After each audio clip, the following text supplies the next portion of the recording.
ഈ പുല്ലൊക്കെ പിന്നെയും പൊന്തിയല്ലേ. ഇതൊക്കെ എത്ര പറിച്ച് ഒഴിവാക്കിയാലും പിന്നെയും കിളിച്ചു വരുവല്ലേ.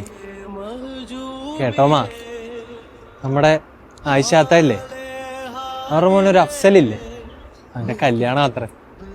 പറയുമ്പോൾ എന്നേക്കാൾ 2 വയസ്സിന് ഇളയതാ. അല്ലേലും ഈ കണ്ണൂട്ടനൊക്കെ ആര് പെണ്ണേരാനല്ലേ. ആ മക്കളുടെ കാര്യത്തിലേ അമ്മമാർക്കാ കുറച്ച് ശ്രദ്ധയൊക്കെ വേണ്ടേ. അതങ്ങനെ എന്നെ ഈ ഇരുട്ടത്തൊറ്റക്കാക്കിയിട്ട് അങ്ങ് പോയില്ലേ.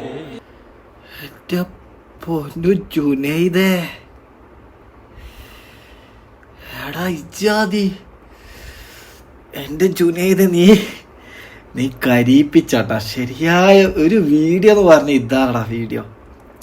നീ ശരിക്കും നമ്മളെ കരീപ്പിച്ചു. ഒരു എന്താ പറയാ, ഭയങ്കരമായിപ്പോയി. ജുനൈദ മൊത്തം അടിപൊളിയായടാ. കരീച്ച് കളഞ്ഞ ഈ വീഡിയോ. സെറ്റ് അഭിനയാടാ മൊത്തം. നീ